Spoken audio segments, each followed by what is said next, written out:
Hello and welcome to the Paris Fintech Forum Communities Programme. I'm Elliot Gotkin. I'm a journalist and, with Laurent Nisri, co-host of this exclusive video interview series produced with the support of Solaris Bank, Rise and BPI France.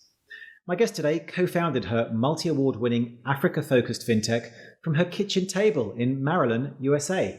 The mission: create wealth and a thriving business ecosystem for small and medium-sized enterprises, especially those who struggle to access traditional forms of finance. Viola Llewellyn, president and co-founder of Ovamba Solutions, welcome. Thank you, Elliot. It's good to be here. It's great to see you again. And I don't think any three-line introduction would do justice to describing what you and Ovamba do. So perhaps you can just begin by putting a bit more meat on the bone for everyone. Sure. I love the fact that you referenced the kitchen table. That's where Marvin Cole, my co-founder, and I were when we were thinking about what does the Jobs Act and everything that was happening in peer-to-peer lending and crowdfunding, when it was the big thing at the time in 2013. We understood that the African market for access to capital was fractured, broken, and we made the assumption that we could fix it by raising capital from the diaspora and just going onto the continent, going to Cameroon, where my family are originally from, and just quote unquote lending money. Nothing could be further from the truth. So at the time, it really was the idea of how can we raise capital and make capital available to businesses. But the first stumbling block was the biggest pivot that we had made before this recent one that I'm sure we'll talk about. And it was understanding that the issue of access to capital is not because there isn't enough capital. There's plenty of capital on the continent and in the world. The ecosystem impact of what Ovamba discovered and has since resolved is all around how do you pick the right customers and create the best economic environment for success. Success being profitable businesses having access to more capital, and the ecosystem understanding the pits, the troughs, the cash flow, and all of those things that affect businesses, which is cash flow management. As we discovered one problem after another, we just created more solutions to fix that. Right, and you're based in the US, but you operate in Cameroon, Ivory Coast, India, Mauritius, and Egypt. You must have experienced a unique set of challenges over the past 12 to 18 months that perhaps aren't familiar to some of the other fintechs that we have on the Paris Fintech Forum Communities Programme. Perhaps you can tell us about some of the biggest challenges you encountered. Yes, at the beginning we thought, oh great, this is exciting. Ovamba has so many different digital products that now, even though we've had success with banks licensing our technology, we're going to take off like a rocket because with distancing and COVID, more digital solutions will be required. But that was not the case in the Central African region. That's because the synergies between policymakers, banks, and businesses is also broken. So that's another business opportunity. We spoke to a lot of companies who all expressed interest, but didn't seem to have the wherewithal or the internal systems to adopt some of these digital innovations. So we had to go back to the drawing board and understand what can we do to deliver value for our investors, considering how much equity we've put in time-wise and creativity-wise to jump the next bridge. And that was our biggest stumbling block. But I guess also because you kind of straddled the physical economy with things like commodities and also the digital one. So I'd imagine that some of your customers must have struggled with lockdowns and port closures and things like that. And now those that survived are perhaps struggling in other ways to meet demand. Very insightful, Elliot. That is exactly the case. We straddle the physical and the digital.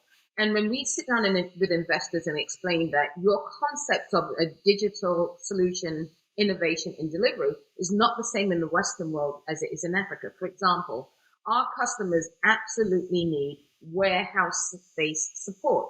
So being the Airbnb of warehouses connected to digital solutions is one thing that you cannot just resolve with a digital response. So even though we quickly rolled out the ability to do inventory management without having to be there related to point of sales, that was successful. But not all customers were able to survive that period during COVID because they hadn't come to us before that point. So during COVID, we maintained the customer base that we had and then started to deliver point of sale solutions to other customers in the retail space, not just those in trade and importation. And just very briefly, because I want to move on to other matters, but can you give us a sense of the growth or the damage, perhaps, that the pandemic did to Ovamba as a business?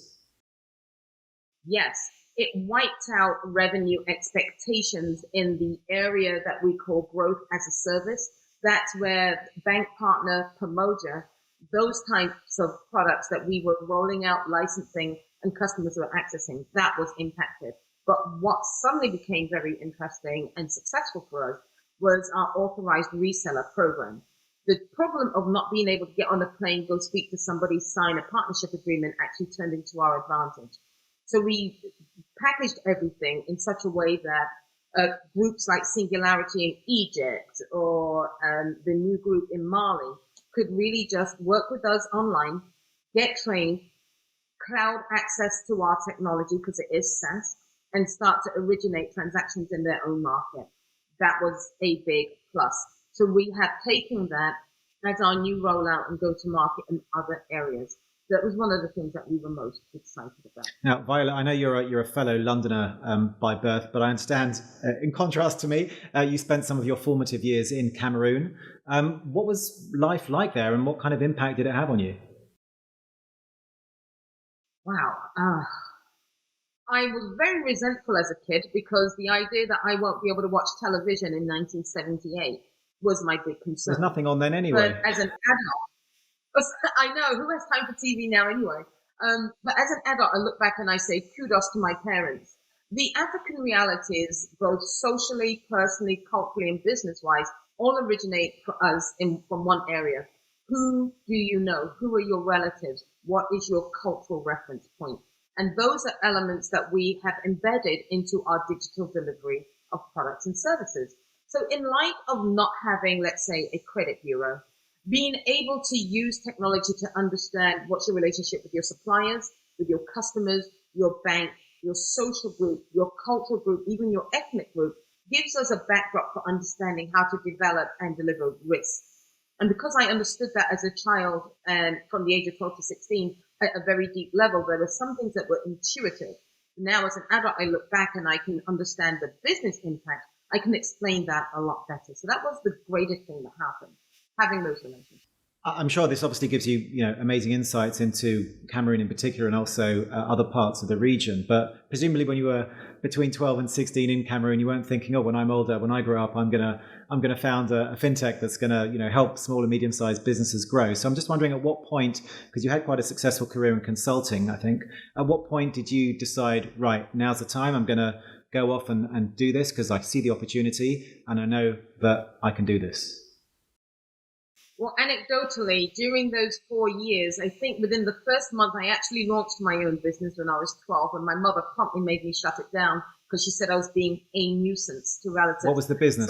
What was the business? The business was my late Uncle John had a lot of guava trees in the back garden, and they kept falling to the ground and rotting. So I asked, if I get them while they're still fresh, can I make guava pies and sell them?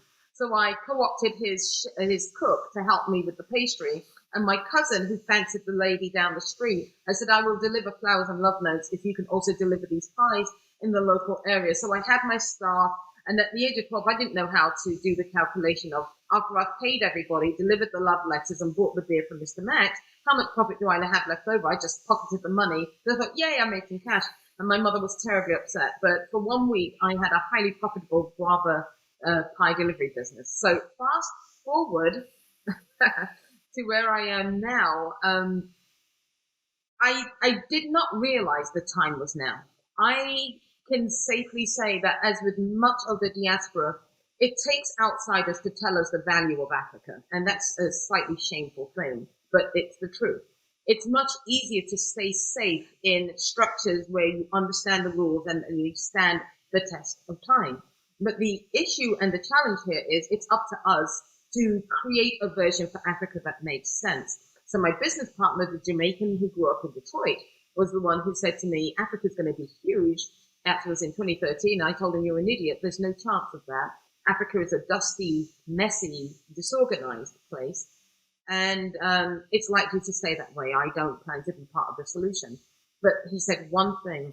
well, if not you, then who? And don't you want to be there for when there are quote unquote spoils? And I thought, yeah, how can I on one hand complain about post-colonialism, but not want to stand in the gap to ensure that it doesn't happen again? And now that we have digital colonialism as a potential threat, I'm very glad that in 2013 I did stand in the gap. So that's the point where I thought, oh wow, there is something here. What a great story. I would love to, one day, hopefully we'll be in the same place and we can try some of your guava pies if you still know the recipe. But look, Viola, don't go away because we're going to take a very quick break, after which we're going to continue our conversation with Viola Llewellyn, President and co-founder of Ovamba Solutions.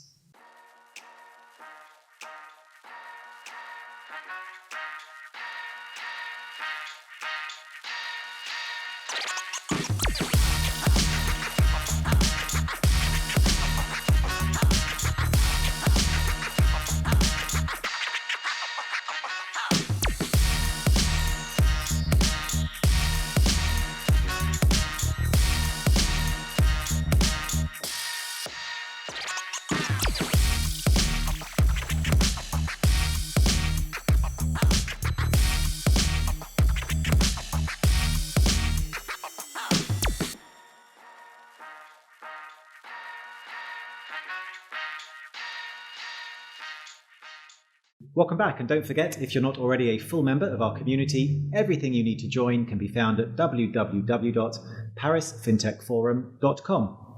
Now, Viola, I've got a few more questions for you about kind of fintech and Africa doing business there in general. I mean, you deal with countries that aren't always, let's not beat about the bush, at the top of the ease of doing business rankings. Do you notice attitudes to startups and fintechs changing? Is it becoming easier in some of these countries?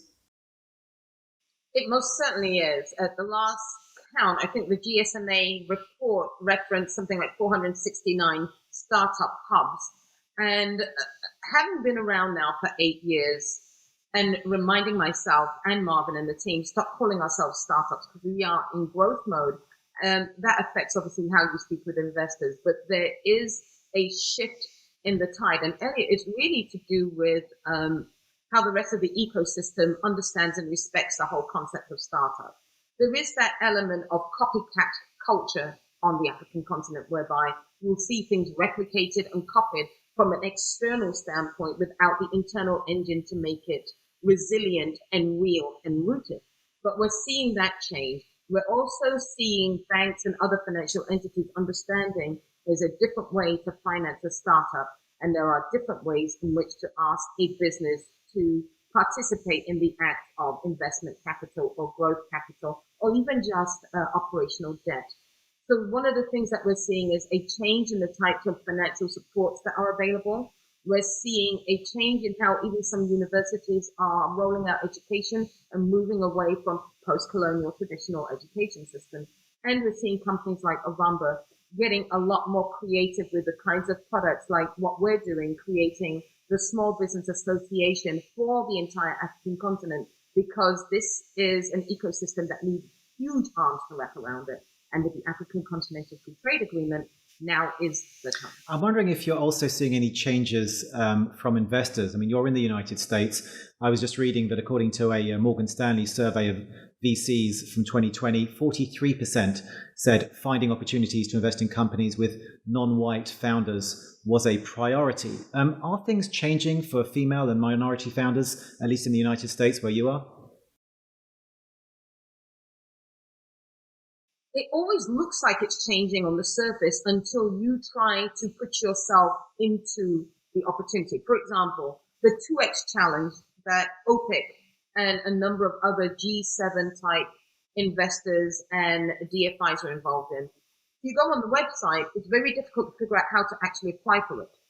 If you look at the marketing and communications, the constant view of women in tatty, bright-colored clothing, standing in dirt and soil with a child strapped to her back, does not relate to the African woman or the female who has a master's degree and maybe has changed from being a lawyer and wants to be a startup. These images, they clash. They don't tell the story. So even though here in the United States, right after Black Lives Matter and the killing of George Floyd and all of these things, and the number of companies that are building AI bias, you would think that now you'll see a quick uptake. That still is not the case. There's also statistics around the fact that many African startups have white male founders who don't live on the continent. So the visibility factor, the referential factor, these are still lagging behind the verbal intent that is made to change this, because I'm not seeing a lot of that happening, and I am not seeing a change in how these groups measure success, which looks very different for an African startup compared to what you would see Silicon Valley or anywhere else. Right. Well, I'm sure that any VCs listening will be paying very close attention to what you've just said, which I think is really important for the ecosystem as a whole. But look, Viola, I know we could talk for an hour and beyond, but I'm afraid we are out of time. So I really just want to thank you, Viola Llewellyn, President and co-founder of Ovamba Solutions, for joining me today. It was an absolute pleasure, Elliot. Thank you so much. And I'm actually going to be back again next week with another big name from the world of finance and technology. So we do hope that everyone watching will join us again then. In the meantime, you can keep up to date with all the exclusive interviews and content from the Paris Fintech Forum Communities Programme via www.parisfintechforum.com. Hope to see you next time. Bye-bye.